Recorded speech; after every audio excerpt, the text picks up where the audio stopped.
Welcome back! How does plate tectonics play a role in coastal geology and shaping the coasts? Let's talk about it. What are the three types of boundaries? Think back. What are the three types of plate boundaries? First one, we see this kind of, these arrows pointing away, seems like some sort of tensional stress. Divergent boundaries. Looks like we have some sort of compressional stress where the plates are crashing together. Convergent boundaries. Looks like we have some sort of shear stress, this side-by-side plate movement. Transform boundaries, as my video covers it. All right. Now, this is a generalized map of showing the plates and the plate boundaries and what they're doing. And again, so this plays a part in geology. I want to note one thing as it pertains to North America. See, we have this plate boundary right along our west coast, but the east coast, there is no plate boundary. The plate boundary is way out in the middle of the Atlantic. Right. Same thing with South America. Along the west coast of South America, we have the plate boundary right here between the Nazca and the South American plate. But what about the east coast of South America? Again, no plate boundary near here. The plate boundary is in the middle of the Atlantic Ocean. Okay, that plays a part. So, let's talk about continental margins. Just a reminder, there's two types of crust. Oceanic crust, composed mostly of basalt. Typically, if it's underwater, if a plate is underwater, it's oceanic crust. Not always, typically. And then the dry stuff, the stuff that sits up higher and is what we live on, is the continental crust. And that's composed mostly of granite. And if it's dry land, typically, it's continental crust. Well, continental margins are the region of transition from land, or continental crust, to the ocean floor, oceanic crust. Sometimes that change happens very quickly. Sometimes it's in a short distance. Sometimes it's a very long distance from where the continental crust ends to where the oceanic crust begins. That's what dictates the continental margin geology. So again, continental margins, region of transition from land to ocean floor. The continental margin consists of three different features. You have the continental shelf, the continental slope, and the continental rise. Okay, so here we have dry continental crust, oceanic crust. In a previous unit, I believe on sediments and sedimentary rock, unit 7, we talked about, well, even though this part of the continental crust is below water, that's because weathering and erosion takes place, grinds it down a little bit. So part of the continental crust is underwater, part of it. But for the most part, continental crust is dry. For the most part, oceanic crust is what's below the water. So the continental shelf is this region right here. It's the portion of continental crust that's submerged under an area of relatively shallow water. If you think back also to test 2, this question is asked, where are most of the world's sediment deposited and the sedimentary rocks form? And that would be the shallows of the ocean. So this is known as the continental shelf, part of the continental crust that kind of got ground down a little bit. Getting further away from dry land, we encounter the continental slope. That's the slope between the outer edge of the continental shelf and the deep ocean floor. So where the edge of the continent kind of really drops off and begins, it's called the continental slope. And then we get out to the continental rise. This is typically where continental crust meets the oceanic crust. Consists usually of a thick layer of accumulated sediment, whatever kind of came off the continent itself. You get an accumulation of sediment, rubble over here.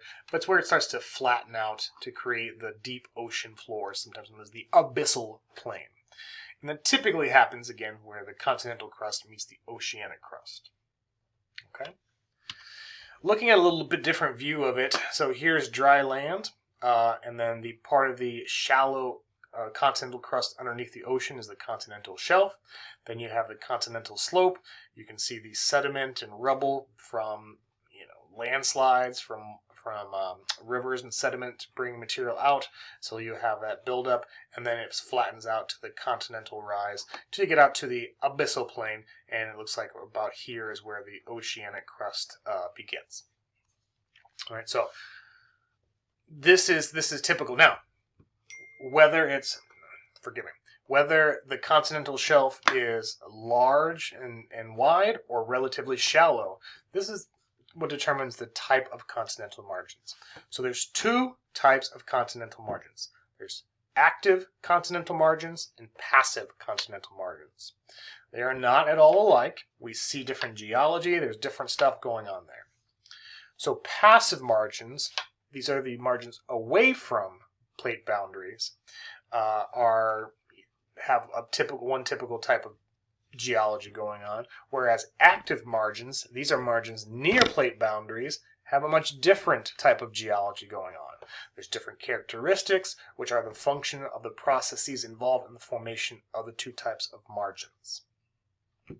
So looking at around the world, active margins are all in this pink, passive margins are in blue. Let's go back to what we talked about in North America.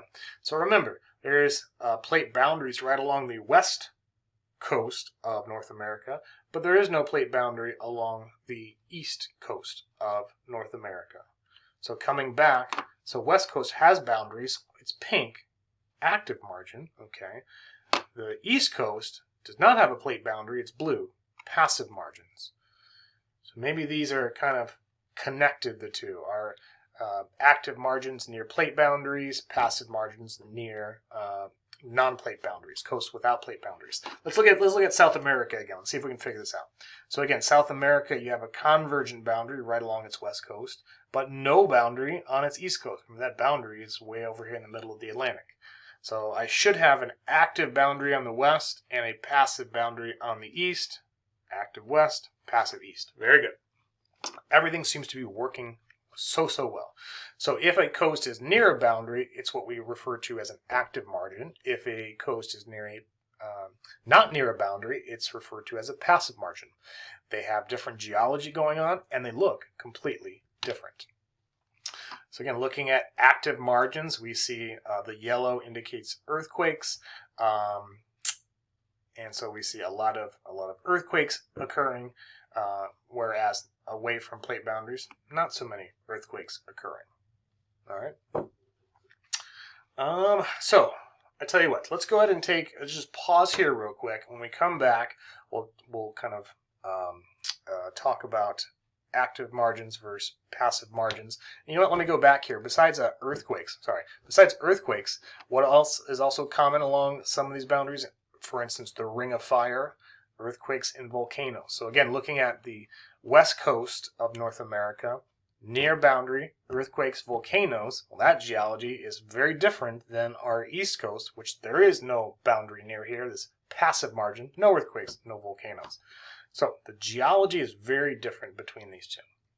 I tell you what, before we proceed, sorry for that interruption, before we proceed, take the code from the previous video, and I want you to add 5 to it.